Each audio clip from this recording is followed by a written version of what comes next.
Hello everyone, कैसे हो आप लोग। अभी तक हम लोग इकोनॉमी नाइन्थ क्लास की हिस्ट्री के चैप्टर में जो है वो सिविक्स का चैप्टर देखा था और एक ज्योग्राफी का चैप्टर देखा था। तो अभी नेक्स्ट चैप्टर जो होगा हमारा उसमें इकोनॉमिक्स का चैप्टर होगा। ये इकोनॉमिक्स का जो चैप्टर नंबर 8 और चैप्टर नंबर 9 है वो दोनों इकोनॉमी के चैप्टर रखे गए हैं नई एनसीईआरटी में, understanding society India and beyond में।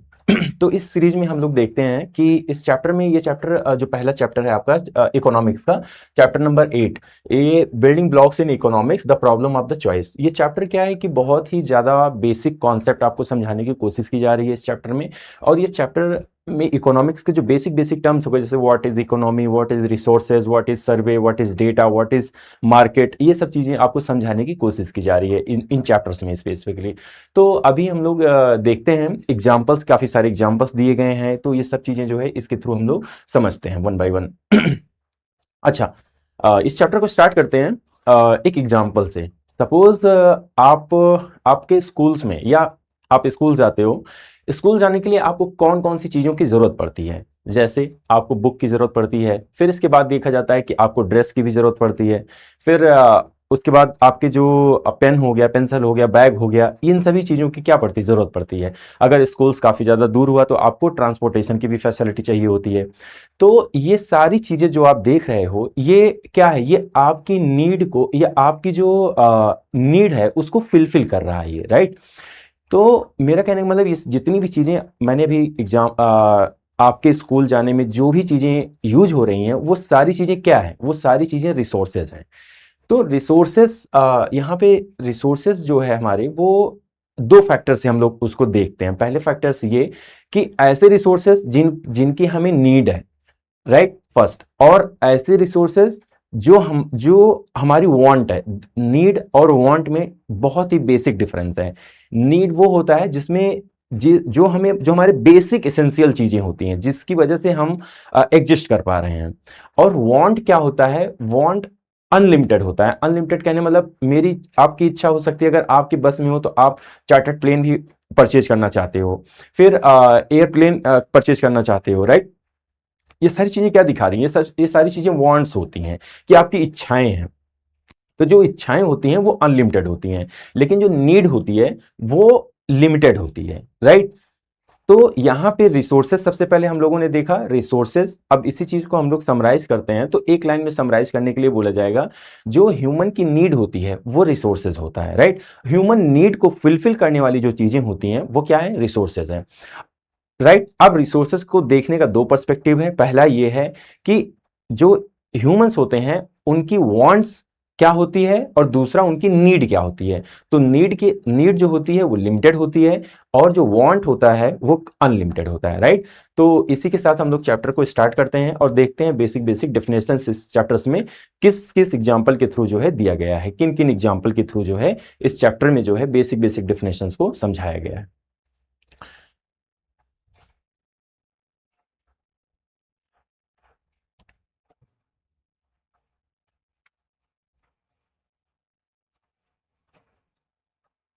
देखते हैं।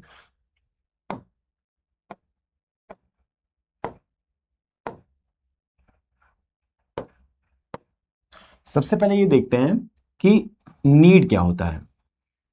नीड जो है वो इसेंशियल्स होते हैं। इसेंशियल्स कहने का ये मतलब, जो ह्यूमन नीड की काफी ज्यादा आवश्यकता होती है, बिना इसके जो है ह्यूमन लाइफ एग्जिस्ट नहीं करती है। तो सिंपल सा देखते हैं नीड। फॉर एग्जांपल, नीड क्या क्या हो सकती है। सबसे पहले बात, food, water, shelter, books, clothing, ये सारी चीजें क्या है, ये सारी ह्यूमन नीड है। अगर ये चीजें ना हो तो ह्यूमन का जो एवोल्यूशन, जो ह्यूमन का ग्रोथ हो गया वो बिल्कुल रुक जाएगा, राइट।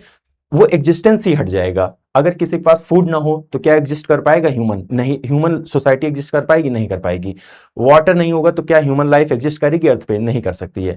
शेल्टर, बुक्स, क्लॉथिंग, ये सारी चीजें जो है ह्यूमन नीड में आता है, राइट। तो ह्यूमन नीड जो होती है वो सिंपल सा ये बताता है कि किन चीजों की ज्यादा बेहद जरूरत होती है, जिसकी वजह से लाइफ अर्थ पे एग्जिस्ट करती है।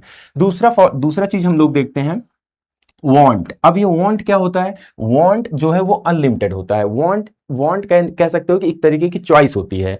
अब ह्यूमन जो चॉइसेस होती है वो अनलिमिटेड होती है। आप कुछ भी परचेज करना चाहोगे, आपके पास अगर अगर आपके पास जो है व्हीकल है, लाइक टू व्हीलर है, तो आप ये कोशिश करोगे कि अब 2 व्हीलर से ज़्यादा अब मैं 4 व्हीलर परचेज करूंगा, फिर नेक्स्ट टाइम आज आप जा करके बोलोगे कि मुझे 8 व्हीलर परचेज करना है, राइट, फिर प्लेन परचेज करना है। तो ये जो चॉइसेस है ना, ये ह्यूमन चॉइसेस कभी रुकती नहीं है, ह्यूमन वांट्स कभी रुकते नहीं, ये हमेशा बढ़ते ही रहते हैं, राइट। तो इसीलिए जो है यहाँ पे समझाया गया है कि जो ह्यूमन नीड है वो इसेंशियल्स ये होते हैं, वांट्स जो होते हैं जैसे big houses, phone, watch, car, luxury. Phone को लेकर के अब ये बहुत इंपॉर्टेंट एग्जांपल्स आप देख सकते हो कि महाराष्ट्र के केस में अभी आप लोगों ने देखा होगा, वहां पे आईफोन को लेकर के एक इंसिडेंट हुआ है कि फैमिली का सन थे, वो क्या आईफोन मांग रहे थे, लेकिन फैमिली वाले जो है इतने ज़्यादा कैपेबल नहीं थे, इस वजह से उन्होंने फ़ोन नहीं दिलाया और बाद में ये देखा गया कि बच्चे ने क्या किया, सुसाइड कर लिया। तो ये चॉइसेस जो होती हैं ह्यूमन की वो अनलिमिटेड रहती हैं, राइट, उसका कोई भी लिमिट नहीं रहता है, लेकिन नीड जो होती है वो एसेंशियल्स होती हैं, उसकी वो जो है लिमिटेड ही रहती हैं, राइट। अब देखते हैं सेकेंड जो सबसे इंपॉर्टेंट चीज हम देखते हैं वो ये है रिसोर्सेस। रिसोर्सेज क्या है? रिसोर्सेज वो चीज होती है जो ह्यूमन नीड को फुलफिल करती हैं, ऐसी चीजें जो ह्यूमन नीड को फुलफिल कर रही हैं वो सारी चीजें क्या होती हैं? रिसोर्सेज। जैसा कि मैंने आपको स्टार्टिंग में एग्जांपल्स में बताया कि अगर आप स्कूल जा रहे हो और स्कूल जाने में आपको किन किन चीजों की जरूरत पड़ रही है, जैसे आप बुक्स की, कॉपी की, पेन, पेंसिल, इन सब चीजों की आपको जरूरत पड़ी, ड्रेस, बैग, राइट। अगर आपका घर जो है काफी ज्यादा दूर है स्कूल से तो आपको ट्रांसपोर्टेशन फैसिलिटी भी चाहिए। तो ये सारी चीजें क्या है? ये सारी चीजें रिसोर्सेज है, और इन सारी चीजों, ये सारी चीजें आपकी जो नीड है उसको क्या कर रही है? उसको फुलफिल कर रही है, राइट। तो ये सारी चीजें नीड होती हैं। तो आपको यहाँ पे बेसिक चीजें यही जानना है, यही समझना है कि जो है रिसोर्सेज क्या होता है। रिसोर्सेज जो है वो ह्यूमन नीड को कंप्लीट फुलफिल करने वाले ऑब्जेक्ट्स होते हैं, राइट। जैसे रिसोर्सेज का सिंपल सा यहाँ पे दिया गया है, factor use to produce goods and services, right. जैसे लैंड, लेबर, कैपिटल, टेक्नोलॉजी, ये सारा चीज एग्जांपल्स है किस चीज को लेकर के? रिसोर्सेज को लेकर के, राइट। यहाँ पे जैसे कोई भी गुड्स अगर सर्विसेज अगर प्रोड्यूस करनी है तो आपको क्या चाहिए? आपको चाहिए लैंड, लेबर, कैपिटल, टेक्नोलॉजी, ये सारी चीजें चाहिए होती हैं गुड्स और सर्विसेज को बनाने में। अब जाहिर सी बात है, सपोज फॉर एग्जाम्पल आप ड्रेस ले लो अपना, राइट। अगर ड्रेस को बनाने में जो है क्या लगता है? ड्रेस को बनाने में लेबर कॉस्ट लगता है, कैपिटल लगता है, पैसे लगते हैं, पूंजी जिसको बोलते हो, और टेक्नोलॉजी भी लगती है, जिससे उसकी सिलाई वगैरह हो गया, सिलाई मशीन वगैरह टेक्नोलॉजी में आता है। आप कोई भी चीज देखोगे जो ह्यूमन की नीड को फुलफिल करने वाली चीजें होंगी वो रिसोर्सेज हैं। उन रिसोर्सेज को बनाने के लिए जो है लैंड, लेबर, कैपिटल, टेक्नोलॉजी, ये सारी चीजें लगती हैं, राइट। जैसे फॉर एग्जाम्पल हम फूड को लेकर देखते हैं, राइट। फूड हमारा कहाँ प्रोड्यूस होता है? फूड हमारा फार्मर्स प्रोड्यूस करते हैं, राइट। फिर उसके बाद ये देखा जाता है लैंड यूज होता है उसके लिए, उसके बाद फिर लेबर कॉस्ट यूज होता है, फिर कैपिटल, उसमें पैसे भी लगते हैं, जैसे फर्टिलाइजर को लेकर के, इरिगेशन को लेकर के, इन सब चीजों को लेकर के पैसे, कैपिटल भी लगता है, और एट लास्ट उसको प्रोसेसिंग करने में टेक्नोलॉजी यूज होती है, राइट। तो यहां पे आप लोगों ने ये देखा कि अगर कोई भी चीज खाने पीने की होती है तो उन सभी चीजों में हमारा ये land, labour, capital, technology use होता है, राइट। तो ये सारी चीजें जो है रिसोर्सेज कहलाती हैं। अब रिसोर्सेज जो है वो दो टाइप के होते हैं। सबसे पहले नेचुरल रिसोर्सेज,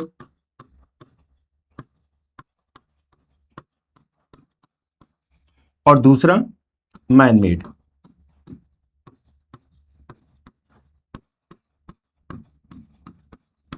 देखो, जैसे नेचुरल रिसोर्सेज क्या है? वाटर, कोल, राइट। ह्यूमन मेड रिसोर्सेज क्या है? कैपिटल, टेक्नोलॉजी, ये सारी चीजें, right. Always limited in quantity but can be put to many alternative uses. Example, steel, medicine tool, aircraft, refrigerator. जैसे ये बोला जा रहा है रिसोर्सेज जो है वो क्वांटिटी वाइज क्या है? लिमिटेड है, but can be put to many alternative use, लेकिन इस रिसोर्सेज का अल्टरनेटिव काफी ज्यादा बनाया जा सकता है। जैसे यहां पे एग्जांपल दिया गया है स्टील। स्टील जो है एक टाइप का क्या है? एक रिसोर्सेज है, लेकिन उसको मेडिकल टूल्स भी बनाए जाते हैं, उसके एयरक्राफ्ट भी बनाया जाता है, रेफ्रिजरेटर भी बनाया जाता है। तो यहाँ पे ये जो एग्जांपल्स दिया गया है ये समझाने की कोशिश की जा रही है कि रिसोर्सेज को किस तरीके से बेहतर यूज करके उसके अल्टरनेटिव बनाए जा सकते हैं, राइट। ये चीज यहाँ पे समझाए जाने की कोशिश की जा रही है। फिर अब दूसरा चीज सबसे इंपॉर्टेंट आपको ये जानना है। अच्छा, अब इस चीज को कनेक्ट करो आप इससे,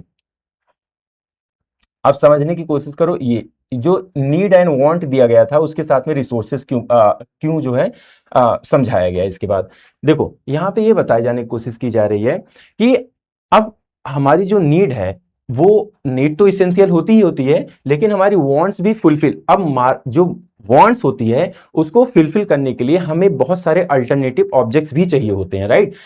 अल्टरनेटिव गुड्स चाहिए होते हैं काफी सारे। तो अल्टरनेटिव गुड्स के लिए हमें रिसोर्सेज का बहुत ही बेहतर, बहुत ही इफेक्टिव, बहुत ही ज्यादा इफिशिएंटली यूज करके काफी सारे अलग अलग प्रोडक्ट बनाने की जरूरत भी होती है अगर हमें अपने वांट्स को फुलफिल करना है तो। फॉर एग्जाम्पल के लिए यहां पे दिया गया है, जैसे हम इस स्टील क्या है, स्टील क्या है, रिसोर्सेस है, राइट। अब इसको मॉडिफाई करके प्रोसेसिंग करके आप क्या बनाया गया, एयरक्राफ्ट बनाया गया। फिर नेक्स्ट क्या बनाया गया, मेडिकल इक्विपमेंट।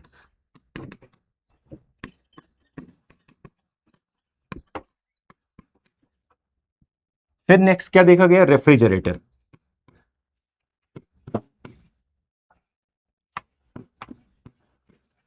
ये सारी चीजें क्या है, ये सारी चीजें ये दिखा रही हैं कि किस तरीके से जो स्टील है उसको, स्टील एक तरीके का रिसोर्स है, उसको यूज करके जो है क्या क्या अल्टरनेट बनाए गए हैं, राइट। अब ये सारी चीजें क्या है, ये सारी चीजें हमारी वांट्स में आती हैं, राइट। रेफ्रिजरेटर क्या है, रेफ्रिजरेटर आज के टाइम पे want, like no doubt need होता चला जा रहा है, लेकिन अभी 5 साल या 10 साल पहले रेफ्रिजरेटर क्या था, रेफ्रिजरेटर एक तरीके का वांट्स थी, राइट। ये वो लोग रखते थे जो ज्यादा कैपेबल हो, लाइक जिनका फिनेंशियल टर्म्स काफी अच्छा होता था, वो लोग फ्रीज रखते थे, रेफ्रिजरेटर रखते थे।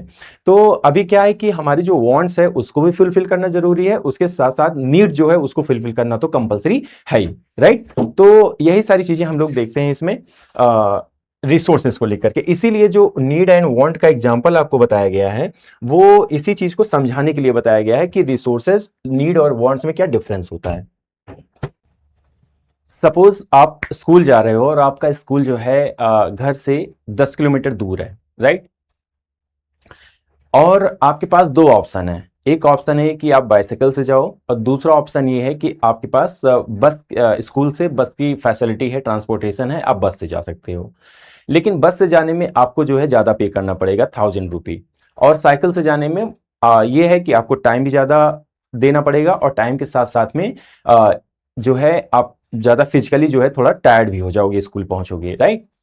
तो यहाँ पे दो ऑप्शन है आपके पास, एक ऑप्शन है कि आप बस से भी जा सकते हो जिसके लिए आपको पैसे पे करने पड़ेंगे। दूसरा चीज, आप बाइसाइकिल से भी जा सकते हो जहां पे आपको फिजिकली थोड़ा बहुत वर्क करना पड़ेगा, मे भी हो सकता है आप स्कूल पहुंचते हुए टायर्ड भी हो जाओ, राइट। दो चीजें हैं। तो यहाँ पे अगर आप ये प्रेफर करोगे कि साइकिल से अगर आप जाओगे तो यहाँ पे आप जो आपका जो टाइम है, जो बस से जाने में जो आपका टाइम सेव हो जा रहा है, उस टाइम से आपको क्या करना पड़ेगा, कॉम्प्रोमाइज करना पड़ेगा, राइट। तो यहां पे जो आपने एक अल्टरनेट प्रेफर किया बाइसाइकिल, उसी जगह आपने दूसरा अल्टरनेट जो है बस से जाने का उसको गिव अप कर दिया, राइट। तो यहां पे जब आपने गिव अप कर दिया बस से जाने का, तो आपने यहां पे क्या गंवा दिया, यहां पे आपने जो लूज किया वो टाइम, राइट। आपने बाइसिकल से जाकर के ज्यादा टाइम लगा करके आप स्कूल जाओगे तो आपने यहां टाइम से कंप्रोमाइज किया। तो अपॉर्चुनिटी कॉस्ट जो है वो यही सेम होता है कि जब आप कोई गुड्स या सर्विसेज प्रेफर कर रहे हो किसी दूसरे के अल्टरनेटिव पे, राइट। और जो दूसरा अल्टरनेट जो आप गिव अप कर रहे हो उसका जो पॉजिटिव रिजल्टेंट है उससे आपको कॉम्प्रोमाइज करना पड़ता है। यही चीज जो है सेम चीज को बोला जाता है अपॉर्चुनिटी कॉस्ट, राइट। यहां पे सेम चीज को दिखाया गया है, समझाया गया है। तो आइए समझते हैं डिटेल में क्या होता है ये।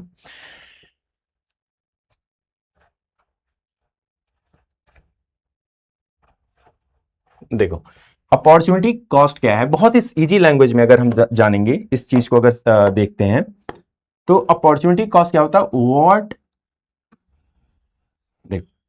What you give up to get what you want, right.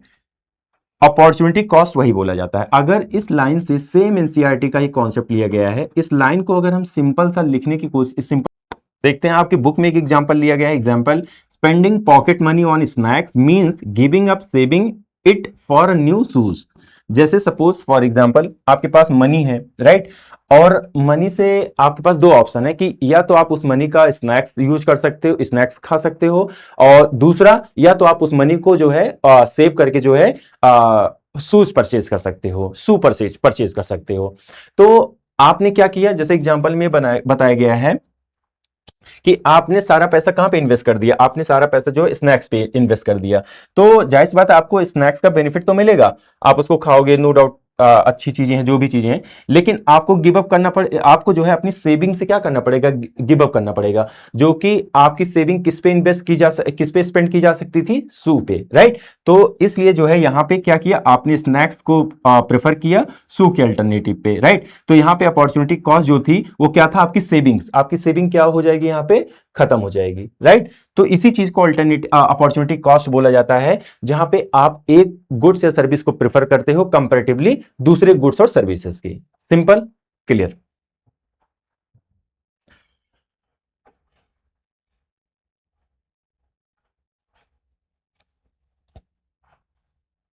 अच्छा, एक सबसे इंपॉर्टेंट चीज ये जानना जरूरी है कि रिसोर्सेज जो होते हैं हमारे, उनका बेस्ट यूटिलाइज करना इसलिए जरूरी होता है क्योंकि रिसोर्सेज हमारे लिमिटेड हैं। रिसोर्सेज में एक टॉपिक और जानना जरूरी है, जो हमारे रिसोर्सेज हैं वो काफी लिमिटेड हैं। तो जब रिसोर्सेज हमारे पास लिमिटेड है और वांट्स हमारी अनलिमिटेड है, तो उसको फिलफिल करने के लिए जो है हमें अपने रिसोर्सेज का बहुत ही बेस्ट, बहुत ही एफिशिएंट और इफेक्टिव यूज करना काफी जरूरी है, राइट। अब उसके लिए जो है इंपॉर्टेंट ये है, फॉर एग्जांपल यहां पे जैसे ये बताया गया, आपकी बुक में एग्जांपल लिया गया है स्टील का। अब स्टील से हम लोगों ने क्या देखा था, क्या बनता है, मेडिकल टूल्स, एयरक्राफ्ट, रेफ्रिजरेटर, सारा बनता है।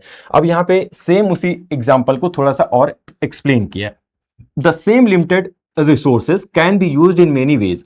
Choosing to use it for the one purpose means giving up it used for another. Economies must decide how to use scarce resources in the best possible way to improve people's quality of life, right? यहां पे ये बोला गया है कि अगर human की quality of life को इंप्रूव करना है, तो आपको इसके लिए अपने रिसोर्सेस का बहुत ही एफिशिएंट यूज करके डिफरेंट डिफरेंट गुड्स और सर्विसेज बनाने की जरूरत है, राइट। अगर हम नहीं इफिशिएंटली यूज कर पाएंगे रिसोर्सेज का, तो हमें अपनी वांट से कंप्रोमाइज करना पड़ेगा, और अगर हमें अपनी वांट से कंप्रोमाइज करना पड़ा तो हमें अपनी क्वालिटी ऑफ लाइफ से भी कंप्रोमाइज करना पड़ेगा, राइट। ये चीज आपको समझाने की कोशिश की जा रही थी इसमें, इस एग्जांपल्स के थ्रू। हाँ, एक एग्जांपल और दिया गया है, आपकी बुक में दिया गया है अपॉर्चुनिटी कॉस्ट को लेकर के। सबसे पहले देखते हैं अपॉर्चुनिटी कॉस्ट का क्या यहाँ पे डेफिनेशन क्या दिया गया है। When you choose one alternative you give up another. Simple सा दिया गया है, जो एग्जांपल के थ्रू हम लोगों ने समझा था। The value of the next best option given up is the opportunity cost of your choice. Example आपकी बुक में लिया गया है, वो एग्जांपल जो है फार्मर्स का लिया गया है। सपोज कोई फार्मर्स जो है उसके पास लिमिटेड लैंड है, यहाँ पे दिया गया लिमिटेड लैंड है, और लिमिटेड लैंड कहने मतलब लिमिटेड रिसोर्सेज है। अब वो रिसोर्सेज क्या है, लैंड, कैपिटल, टेक्नोलॉजी, राइट, ये सारी चीजें मान लो लिमिटेड है। तो उस कंडीशन में फार्मर्स को दो प्रोडक्ट यूज करना है, दो प्रोडक्ट प्रोड्यूस, दो जो है हो गया क्रॉप प्रोड्यूस करनी है, एक बार्ले और एक दूसरा कौन सा है, वीट। तो ऐसी कंडीशन पे देखते हैं कि a farmer has a limited land, water, labour. ये लैंड, वाटर, लेबर, ये सब क्या है, ये सब रिसोर्सेज है,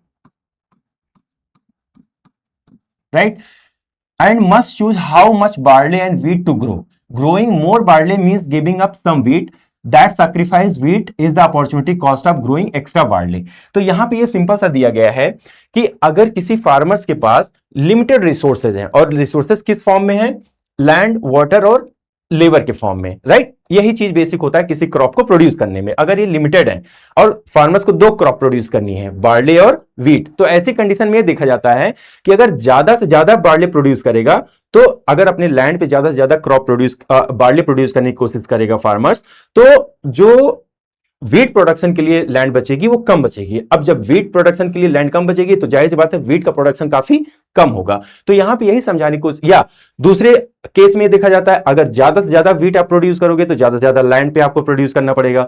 तो जो लैंड, जो बार्ले के लिए लैंड बचेगी वो काफी कम लैंड बचेगी, राइट। जो रिसोर्सेज बार्ले प्रोड्यूस करने के लिए बचेगा वो काफी रिसोर्सेज काफी कम बचेगा। तो यहां पे सेम चीज बताया गया है कि अगर आप कोई क्रॉप, फार्मर्स जो है अगर बार्ले और वीट में कोई एक क्रॉप ज्यादा प्रोड्यूस करने करेगा, तो दूसरी क्रॉप से उसको कंप्रोमाइज करना पड़ेगा, और जिस क्रॉप से उसको कंप्रोमाइज करना पड़ेगा वही उसका क्या होगा, अपॉर्चुनिटी कॉस्ट होगा। यहां पे जैसे सेम चीज बताया गया है कि farmer has a limited land, water, labor, and must choose how much barley and wheat to grow.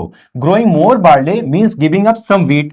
That sacrifice wheat is the opportunity cost of growing extra barley. Simple सा लाइन में देखो समझाया गया है यहां पे, राइट। अब इसी चीज को ग्राफ के फॉर्म में बताया गया है। इस ग्राफ को बोलते हैं प्रोडक्शन पॉसिबिलिटी कर्व। देखो इस ग्राफ को समझो, बहुत इंपॉर्टेंट ग्राफ है। देखो ये पूरा सीरीज जो एक्स एक्सिस है उसमें दिया गया है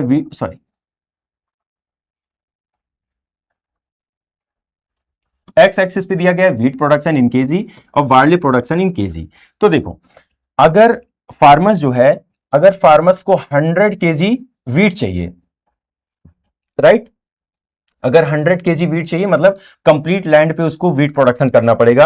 और अगर कंप्लीट लैंड पे उसको प्रोडक्शन करना पड़ेगा तो जो है बार्ले कितना, बार्ले प्रोड्यूस ही नहीं कर पाएगा वो। अगर सारे लैंड पे जो है व्हीट प्रोड्यूस करेगा, 100 केजी व्हीट चाहिए उसको, तो 0 केजी उसको बार्ले मिलेगा, राइट। कंप्रोमाइज करना पड़ेगा कंप्लीट बार्ले से। लेकिन उसी जगह अगर 90 केजी व्हीट प्रोड्यूस करता है वो, तो 90 केजी के साथ साथ ये देखा जाता है कि वो 25 केजी क्या प्रोड्यूस कर सकता है, 25 केजी बार्ले भी प्रोड्यूस कर सकता है, राइट।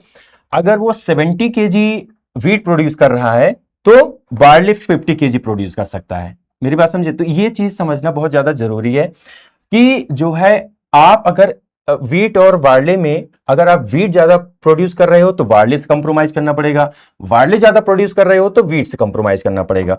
जैसे फॉर एग्जांपल देखो आपको अगर 100 केजी, आपको अगर फार्मर्स 100 केजी जो है प्रोड्यूस कर रहा है क्या, बार्ले, राइट। तो अगर 100 केजी प्रोड्यूस कर रहा है तो जाहिर सी बात है उसको 0 केजी क्या होगा, उसका व्हीट होगा, राइट। मेरी बात समझे? ये देखो ये वाई एक्सेस पर उसको पूरा ये जो क्या प्रोड्यूस करना पड़ेगा, व्हीट बार्ले।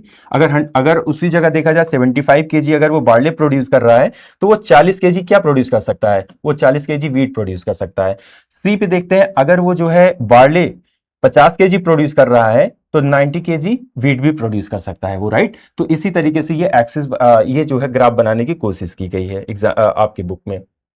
आपकी बुक में भी हो सकता है यहाँ पे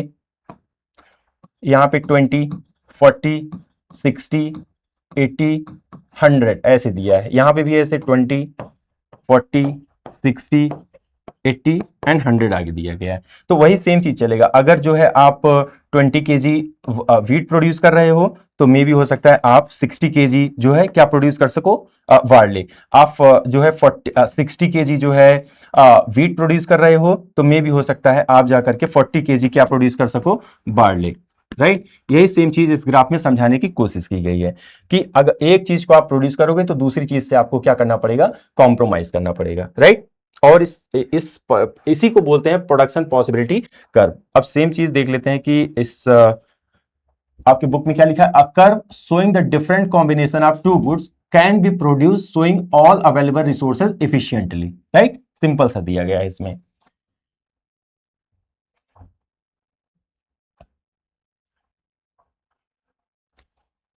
नेक्स्ट टॉपिक है हमारा household management, nations management. इसमें सबसे पहली बात जो है ये बताया गया है आपको कि इकोनॉमी क्या होती है। जाहिर सी बात है जो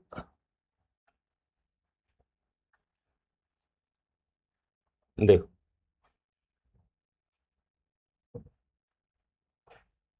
देखो यहां पे सिंपल सा बताया जाने की कोशिश की जा रही है कि इकोनॉमिक्स एक्चुअल में है क्या। तो यहां पे देखो अगर देख सकते हो हाउस होल्ड प्लस मैनेजमेंट, इन दोनों को मिलाकर के क्या बनता है, इकोनॉमिक्स, राइट। देखते हैं सब। अब यहाँ पे बेसिक बेसिक डेफिनेशंस हैं, आपको इन सारी बेसिक डेफिनेशंस को समझना काफी ज्यादा जरूरी है, राइट। सबसे पहले इकोनॉमिक्स क्या होता है, किसी भी कंट्री में या किसी भी स्टेट में जो है अगर production, consumption and flow of money ये एक्टिविटी अगर हो रही है in a country, in a region, is called economy. Economy उसको बोलते हैं जहां किसी कंट्री में या किसी पर्टिकुलर रीजन पे प्रोडक्शन, कंजप्शन और फ्लो ऑफ मनी ये तीनों एक्टिविटी हो रही है, उस रीजन को या उस पर्टिकुलर कंट्री में बोलेंगे कि ये पर्टिकुलर कंट्री का या इस पर्टिकुलर रीजन की इकोनॉमी होगी वो, राइट।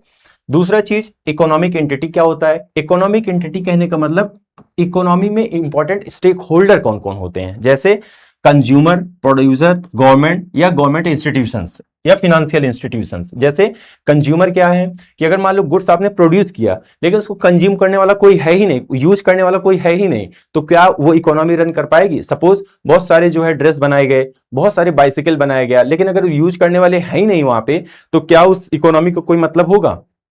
नहीं होगा, राइट। तो वही बताया जा रहा है कि इंपॉर्टेंट फैक्टर कौन कौन होते हैं इकोनॉमी में। तो कंज्यूमर होते हैं, दूसरा प्रोड्यूसर। अब मान लो बहुत सारे किसी रीजन पे बहुत सारे कंज्यूमर हो और वहां प्रोड्यूसर हो ही ना, वहां पे इंडस्ट्रीज हो ही ना, तो ऐसी कंडीशन में क्या देखा जाएगा? ऐसी कंडीशन में इकोनॉमी रन नहीं करेगी। तो किसी भी इकोनॉमी के लिए कंज्यूमर भी बहुत जरूरी होते हैं, उसके साथ साथ प्रोड्यूसर भी जरूरी होते हैं काफी। अब देखो, कंज्यूमर भी हो गए, प्रोड्यूसर भी हो गए, अब इसको रेगुलेट करने के लिए सपोज आप बहुत सारी चीजें हो गई, जितनी भी चीजें आप परचेज करते हो, कहां से परचेज करते हो? मार्केट से परचेज करते हो, राइट। मार्केट वो चीज होता है जहां पे बाइंग और सेलिंग की एक्टिविटी हो रही होती है। तो यहां पे ये देखते हैं सिंपल सा, कंज्यूमर और प्रोड्यूसर, प्रोड्यूस करने वाली इंडस्ट्रीज, मैन्युफैक्चरिंग यूनिट्स, बहुत सारी चीजें आ गई, फैक्ट्रीज आ गई, कंपनीज आ गई, ये सारी चीजें आ गई, सारे प्रोड्यूस कर रहे हैं, राइट। लेकिन अगर उसको कंज्यूम करने वाले भी बहुत हो गए, लेकिन अगर इन दोनों चीजों को रेगुलेट करने वाली मार्केट नहीं हुई, रेगुलेट करने वाले गवर्नमेंट नहीं हुई, तो क्या हो जाएगा? मिसमैनेजमेंट हो जाएगा काफी ज्यादा, राइट। इसीलिए जो है इकोनॉमिक एंटिटीज में कंज्यूमर, प्रोड्यूसर के साथ साथ गवर्नमेंट भी इंपॉर्टेंट जो है एंटिटीज होती है, राइट। नेक्स्ट देते हैं डेटा क्या है। डेटा जो है facts and statics collected for the reference और एनालिसिस। किसी भी कोई भी स्टैटिक्स या फैक्ट जो होता है उसको जो है कलेक्ट करने के लिए, उसको जो है किसी चीज को एनालिसिस करने के लिए या किसी चीज का रेफरेंस देने के लिए कलेक्ट किया जाता है, राइट। उसी को डेटा बोला जाता है, सिंपल। डेटा क्या है? Fact and statics collected for the reference और एनालिसिस। सर्वे क्या होता है? Systematic method of collecting data on economics condition, उसको सर्वे बोलते हो आप। पॉलिसी क्या है? A course of action adopted by government and organisation. Example, economic survey of India. Economic survey of India क्या होता है? Economic survey economic survey of India कौन सी मिनिस्ट्री रिलीज करती है? ये रिलीज करती है मिनिस्ट्री ऑफ फाइनेंस। ये मिनिस्ट्री जो है रिलीज करती है क्या? Economic survey of India. और हर एक साल जो है ये 1 फरवरी को जो है यूनियन बजट पास होता है, और 1 फरवरी से ठीक पहले यानी 30 या 31 जनवरी को जो है आपका जो इकोनॉमिक सर्वे ऑफ इंडिया है वो पार्लियामेंट में पेश किया जाता है या पार्लियामेंट में जो है प्रेजेंट किया जाता है। तो जो इकोनॉमिक सर्वे ऑफ इंडिया है, economic survey of India ministry of finance release करता है, और दूसरा यूनियन बजट 1 फरवरी को जनरली जो है पार्लियामेंट में प्रेजेंट किया जाता है। ठीक उससे 1 या 2 दिन पहले जो है economic survey of India parliament में प्रेजेंट किया जाता है, राइट। तो ये सारी चीजें बहुत इंपॉर्टेंट है। अच्छा, ये सर्वे, डेटा, इन सबका बेनिफिट क्या है? डेटा प्लस सर्वे, इन सबका देखो बेनिफिट क्या है। पॉलिसी मेकिंग में क्या होता है? गवर्नमेंट को गाइड करता है टैक्सेशन के लिए, वेलफेयर के लिए कितना टैक्स लगाना चाहिए, डेवलपमेंट कैसे करना है, कितना करना है, वो सारा हमें इन्हीं से ही मालूम चलता है, सर्वे से, डेटा से, राइट, इन्हीं सब चीजों से। दूसरा बेनिफिट क्या है? बिजनेस कंसल्टिंग की helping firms grow and improve efficiently. अगर किसी कंपनी के पास, उसके पास अपनी स्टैटिक्स, उसके पास अपना डेटा नहीं है कि उसका कितना प्रोडक्ट सेल हो रहा है, कितना प्रोडक्ट नहीं सेल हो रहा है, और उसका प्रोडक्ट कहाँ सेल हो रहा है, कौन उसके कंज्यूमर है, अगर ये चीजें उस कंपनी को या उस फैक्ट्री को नहीं मालूम रहेगी तो वो अपनी बिजनेस जो है चीजें रन नहीं करा पाएगा अच्छे से। इसीलिए बिजनेस कंसल्टिंग में डेटा और सर्वे का काफी ज्यादा इंपॉर्टेंट होता है। Third, research and education, right. जाहिर सी बात है डेटा एंड सर्वे जो है काफी ज्यादा इंपॉर्टेंट होता है, और उसके लिए जो है रिसर्च एंड सर्वे की एक पूरी टीम होती है। फिर देखा जाता है finance, advising investors way to invest. जाहिर सी बात है इन्वेस्टर्स को जो इन्वेस्टर्स वही इन्वेस्ट करते हैं जहां उसको लगता है कि इन द फ्यूचर उसको बेनिफिट पहुंचे, राइट। अब जाहिर सी बात है ये कौन बताएगा? ये जाहिर, अगर किसी कंपनी में अगर हमें इन्वेस्ट करना है तो उस कंपनी का परफॉर्मेंस क्या रहा है लास्ट 1 साल 2 साल पहले, वो चीज देखेंगे। तो वो चीजें कैसे मालूम चलेगी? हमें डेटा से उस कंपनी के जो सेल्स हो गए या उस कंपनी के जो कंसल्टिंग फर्म्स हो गए या उस पार्टिकुलर कंट्री का जो टोटल एसेट हो गया, जो डेटा और सर्विस से हमें मिलेगा उस पार्टिकुलर कंपनी का, वो जो है हमें वो जो है ये गाइड कर सकता है कि हमें इन्वेस्ट करना चाहिए उस पार्टिकुलर कंपनी में या नहीं करना चाहिए, राइट। नेक्स्ट बेनिफिट हमारा ये है, easy way to remember, right. Just like a family plan it's monthly budget, A nation plan its resources to that's economy a bigger scale। यहाँ पे सिंपल से बताया गया, जाहिर सी बात है अगर आपको वेल प्लान्ड रहना है तो जाहिर सी बात है आपके पास अपनी कंट्री का जो पूरा इकोनॉमिक स्ट्रक्चर है, प्लानिंग है, उसको रखना ही पड़ेगा। उसी के लिए इकोनॉमिक सर्वे बनाया जाता है, राइट। सर्वे जो है क्या होता है, इकोनॉमिक सर्वे जो होता है वो लास्ट एक साल में कंट्री की इकोनॉमी ने किस तरीके से परफॉर्मेंस किया है और आने वाले एक साल में किस तरीके से परफॉर्मेंस करेगी, वो चीज जो है इकोनॉमी में, इकोनॉमिक के सर्वे में बताया जाता है। किस तरीके के साल परफॉर्मेंस करेगी, इसका मतलब ये है कि कौन कौन सी पॉलिसी बनाई जानी चाहिए, टैक्सेशन कैसे यूज करना चाहिए, और दूसरा इसके साथ साथ कहां पे वेलफेयर, कहां पे डेवलपमेंट, कहां पे पैसे ज्यादा देने हैं। ये सारी चीजें हमें तभी मालूम चलती है जब हम लास्ट एक साल की अपनी इकोनॉमी को अच्छे से एनालिसिस करते हैं, राइट। तो वो सब कुछ हमें इकोनॉमिक सर्वे ऑफ इंडिया बताता है।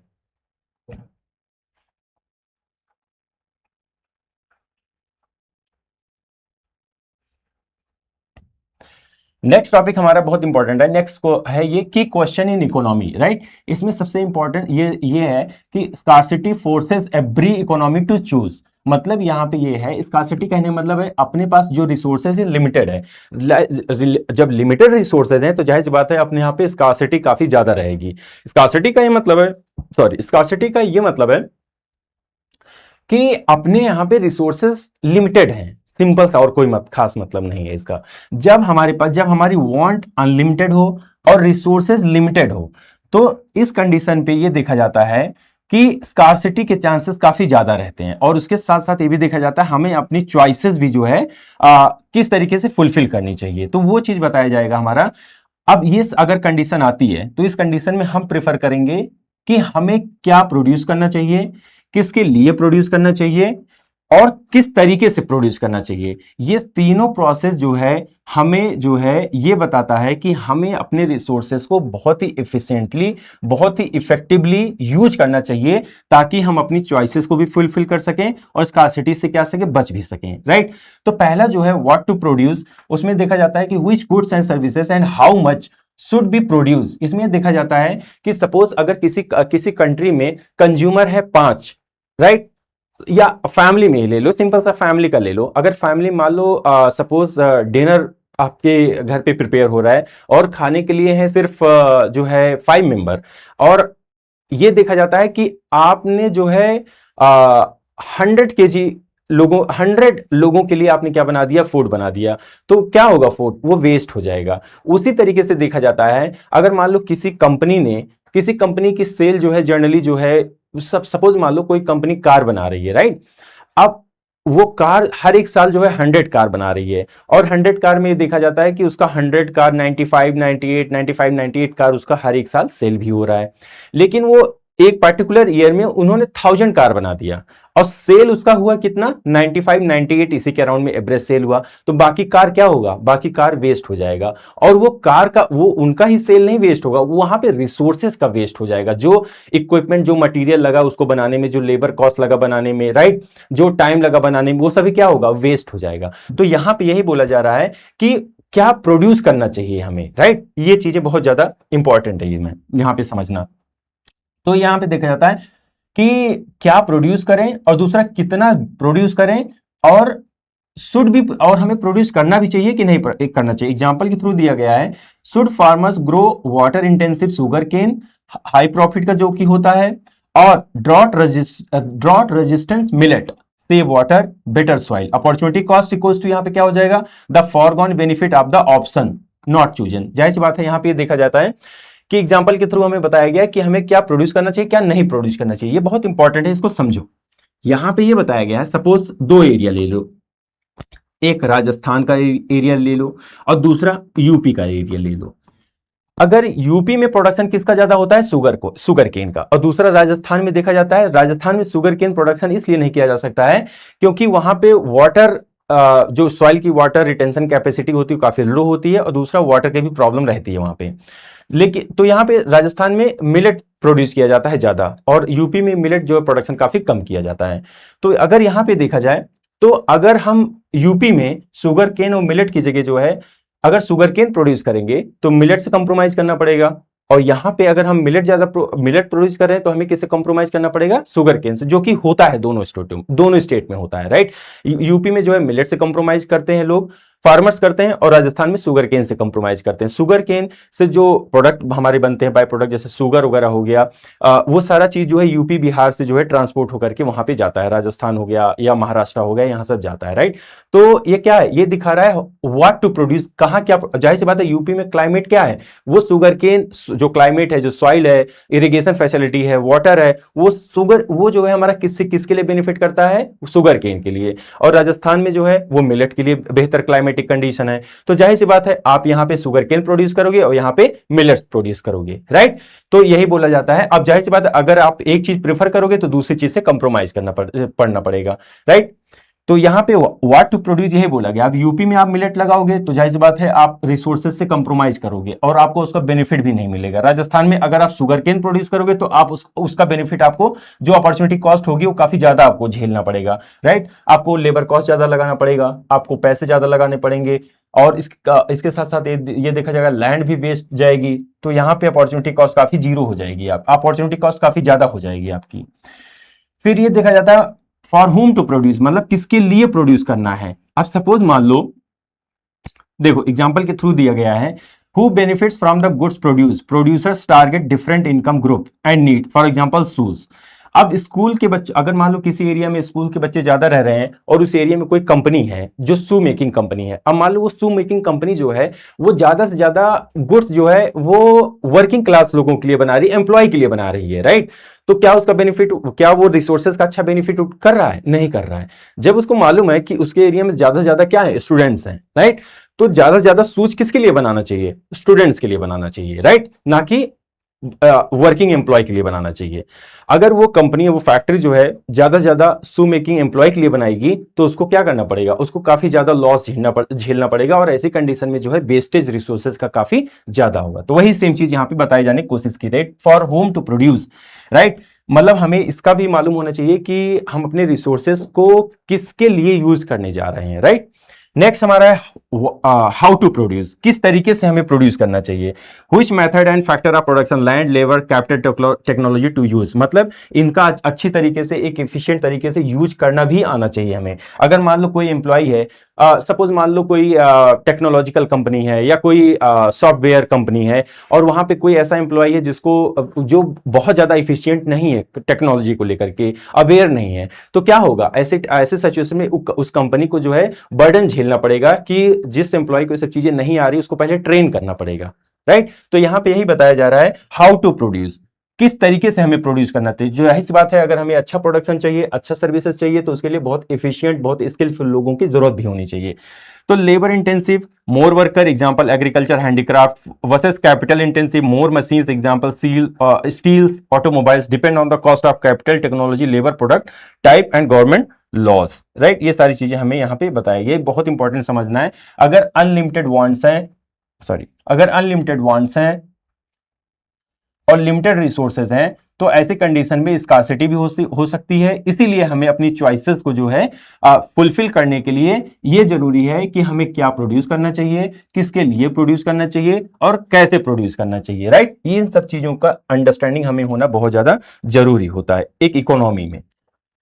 नेक्स्ट है बेटा, बहुत इंपॉर्टेंट चीज है, नेक्स्ट ये है हमारा कि how different economy makes choices. Economic system है ये, कि इकोनॉमिक सिस्टम कैसे वर्क करता है। तो सबसे पहला इकोनॉमिक सिस्टम है हमारा प्लान्ड इकोनॉमी, दूसरा है हमारा मार्केट इकोनॉमी, और थर्ड है हमारा मिक्स्ड इकोनॉमी।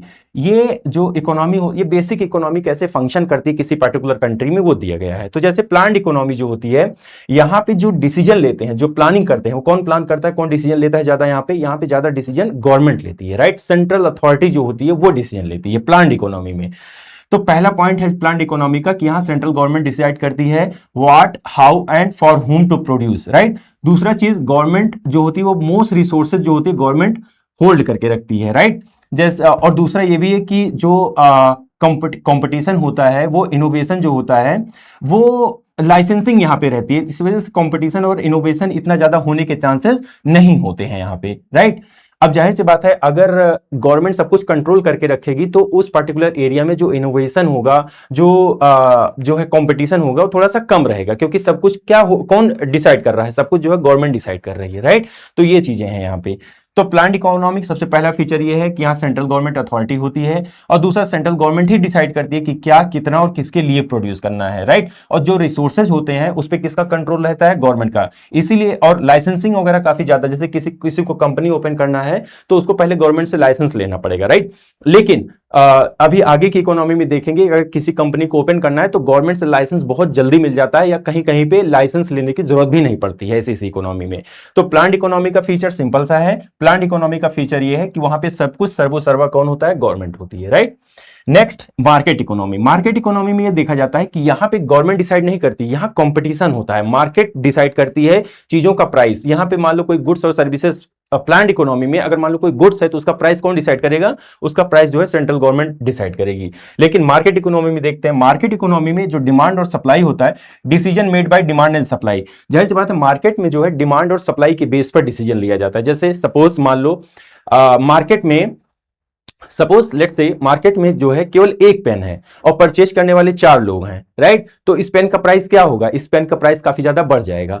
तो प्राइस किस साइड से, तो पेन किस साइड से, सप्लाई, और डिमांड उसकी कितनी करने वाले लोग हैं, 4, राइट। पेन है एक, सप्लाई एक पेन की हुई है और डिमांड उसकी कितनी हो रही है, 4 लोगों से हो रही है। तो जाहिर सी बात है पेन का प्राइस क्या होगा, तुरंत बढ़ा देगा शॉप वाला, राइट। तो ये होता है मार्केट की इकोनॉमी। मार्केट की इकोनॉमी जो है डिमांड और सप्लाई के बेसिस पर चलती है, राइट। इसका रूल ही यही होता है, market economy demand and supply के बेस पर ही चलती है। विद लेटेस्ट, अच्छा, गवर्नमेंट का इंटरफेयर बहुत कम रहता है यहाँ पे, राइट। फिर देखा जाता है government act as a referee. Government यहाँ पे एज अ रेफरी का काम करती है। जब गवर्नमेंट को लगता है काफी ज्यादा इंजस्टिस हो रहा है लोगों के साथ में, तब वो इंटरफेयर करती है केवल मार्केट में। अदरवाइज जो कंपनीज होती हैं, जो बिजनेसेस होते हैं, वो काफी एफिशिएंट इसमें चलते हैं। फिर ensure law, government law and order को इंश्योर करके रखती है। यहाँ पे जो प्राइवेट ओनरशिप है वो ड्राइव्स क्वालिटी एंड इनोवेशन। यहाँ पे जो प्राइवेट ओनरशिप रहती है वो जो है इनोवेशन को ड्राइव करते हैं, मतलब वो ओनरशिप उनके पास में रहती है। प्राइवेट जो प्लेयर्स रहते हैं उनके पास रिसोर्सेज का ओनरशिप भी रहता है इस इकोनॉमी में, राइट। फॉर एग्जाम्पल कंट्री के लिए यूएस, जापान, हांगकांग, ये सारी कंट्री क्या है, ये सारी कंट्री मार्केट इकोनॉमिक कंट्री, और काफी डेवलप्ड कंट्रीज भी हैं ये, राइट। फिर आता है मिक्स्ड इकोनॉमी। मिक्स्ड इकोनॉमी जहां प्लान्ड इकोनॉमी और मार्केट इकोनॉमी दोनों मिक्स होकर के काम करती है, वो होता है मिक्स्ड इकोनॉमी, राइट। यहां पे देखते हैं, यहां पे गवर्नमेंट और मार्केट दोनों एक साथ काम करते हैं, गवर्नमेंट और प्राइवेट इंडिविजुअल दोनों मिलकर के एक साथ काम करते हैं। जैसे combined market plus planned feature, private and public sector coexist, government regulate while enterprises compete for profit. Almost all economy are mixed. जैसे इंडिया 1991 के बाद से जो है इंडिया की जो इकोनॉमी थी, वो इकोनॉमी है, वो कैसी इकोनॉमी हुई, मिक्स्ड इकोनॉमी। फिर चाइना, जर्मनी, स्वीडन, ये सारी मिक्स्ड इकोनॉमी के एग्जांपल्स हैं, राइट। इंडिया की इकोनॉमी देखते हैं जर्नी क्या है।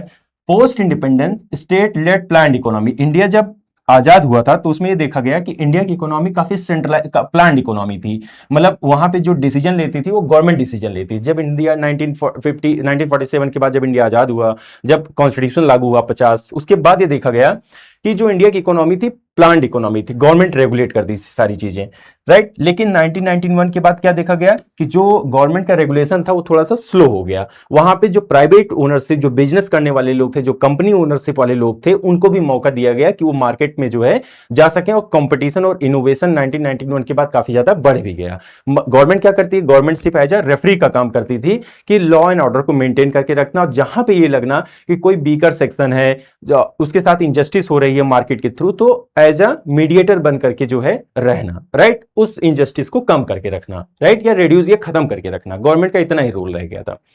तो 1991 के बाद इंडिया की इकोनॉमी जो रिड्यूस रेगुलेशंस था उसको रिड्यूस कर दिया, इंकरेज प्राइवेट एंटरप्राइजेस को इंक्रीज किया गया, और इसके बाद जो ट्रेड था वो ग्लोबल ट्रेड को उसको भी ओपन किया गया। अभी इंडिया की जो इकोनॉमी है मार्केट ओरिएंटेड मिक्स्ड इकोनॉमी है, with an important government role. गवर्नमेंट का रोल अभी भी इसमें है, राइट। तो इसी के साथ आपका चैप्टर कंप्लीट होता है। अब हम लोग नेक्स्ट चैप्टर देखेंगे जो इकोनॉमी का सेकंड चैप्टर है, राइट। इस चैप्टर को लेकर के अगर कोई कंफ्यूजन हो, कोई डाउट हो, कोई डेफिनेशन, कोई पॉइंट ना समझ में आया हो, तो आप लोग जो है प्लीज कमेंट बॉक्स में लिख भी सकते हो। मैं सारे कमेंट में जितने भी कमेंट्स आएंगे सारा मैं देखूंगा भी, उसका रिप्लाई भी करूंगा। अच्छा, इसके साथ साथ जो है आप लोग मुझे एग्जाम्पल्स के थ्रू बताओ कमेंट में कि आपको जो है